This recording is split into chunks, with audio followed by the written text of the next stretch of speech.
Social issues for people with ASD. So the guiding metaphor for this section is basically that a person with ASD has the same hardware, they have a human brain, but the software or their ways of thinking that they're applying to that brain differ significantly from a neurotypical person, and this causes eventually structural changes within the brain itself and a lack of connectivity and often misunderstandings between different sections of the brain. And this is essentially caused by they are developmentally delayed in a number of ways, or they develop differently, is most clearly shown when they do a lot more repetitive play and very rarely get towards creative play as developing children. And what this means is essentially that if you're reusing the same neural networks over and over again, then you'll have a brain that works very differently to a person who is doing what young children do, which is a range of creative play and innovating and learning new words and then dropping them and picking up new linguistic forms and then dropping them as they develop. So I'll be comparing a fair bit to normal development in this section. And it's important to know for a person with ASD, their development becomes abnormal from about the age of 3 onwards, and prior to that they're either just hitting their developmental milestones or they're just hitting the very end of those developmental milestones, so just making them in time. But from 3 onwards, their development progress is then atypical. So if you think of a baby, after the first couple of months of birth, the first thing that they do is basically they're seeking out eye contact and they're seeking out and recognizing faces. From the age of 3 onwards, a child with ASD won't do this in the same way. So a child with ASD is more likely to fixate on an innate object, something hanging from the roof, or a spot of light on the wall, or something different to the normal faces and the eye contact that most babies seek out. So earlier this year I was walking with a female student through the yard, and from about 500 meters away, a person I could barely see, this student said that girl over there is staring at me. And this really drew home to me just how strong social cues are, and how we as humans are scanning the environment for social cues more than anything else. And that these social interactions and socially important things really pop out of an environment even when they're a great distance away. So if you just quickly think to yourself, how did you learn to interact socially? How did you learn the social rules? It's probably really quite difficult to pinpoint down, and the main thing is that basically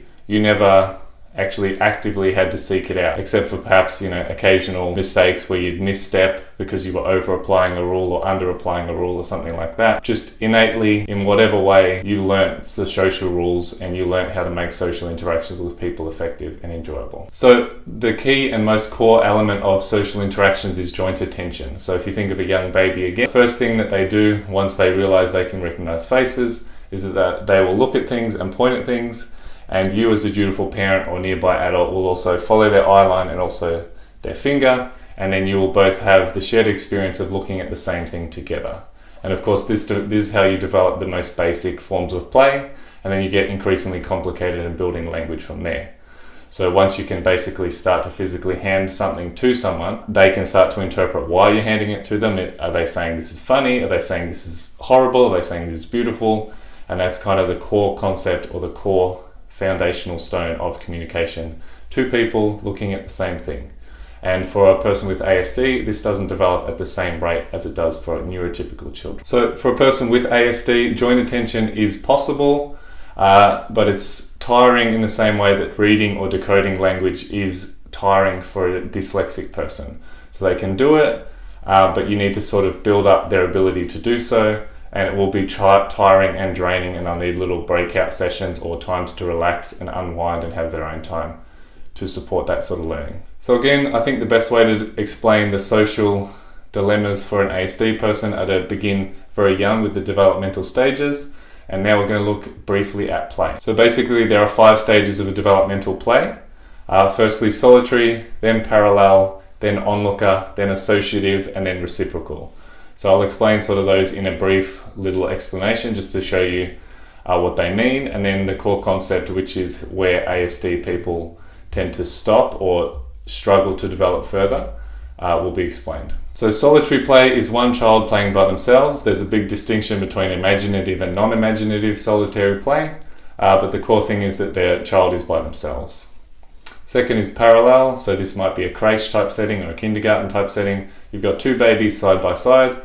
Their play isn't interacting, but they are quite aware of each other, and they're aware that they're side by side. Onlooker play probably comes in about a year and a half, and that's when a child will you'll see them in the playground sort of standing on the outskirts. They're watching other people play and they're picking up new language and they're interacting in that way. So associative play is where they are together, They're not entirely reliant on the other people that they're playing with, but it is much more clearly interactive and engaging. So they might be checking, they might do a little bit of onlooker, but then they might even ask questions, and they're interacting in that way. The final stage is reciprocal play.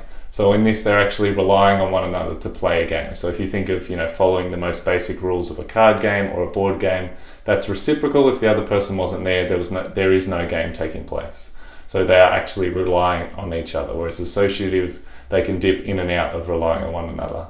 For reciprocal, they're sort of interwoven. Then there's just some other core concepts you need to be aware of in terms of social issues for ASD. The first is context blindness. So most ASD people they struggle with recognizing the context of situations. It's often said they don't recognize the forest for the trees. So this might mean that they will speak inappropriately to a teacher or to a parent or a boss or a principal, because to them all people are people. In itself, that's not an awful idea, but it also can mean that there will be certain social issues that will arise as a result of that. Then there's face blindness, which is basically the concept that for some people with ASD, they can't recognize faces, which of course links quite clearly with the developmental stuff we've talked about already in the seeking out eye contact and joint attention. But for some people, faces are just not that recognizable, so they either learn strategies to work around that, like they recognize people by their clothes or so on, but just be aware that they may not actually recognize you firstly, or they may have struggles recognizing emotions and what they mean. In terms of social, there are ways, and there are many models out there and forms and structures and paid products that actually explicitly model the social rules and conventions, but this is basically beyond the scope of a high school teacher, and typically these programs are 12 to 18 months plus, and so it's not actually something you could realistically address in 1 year of teaching with a student. So just in terms of a high school setting, you will recognize the ASD students because there will be a certain level of social isolation.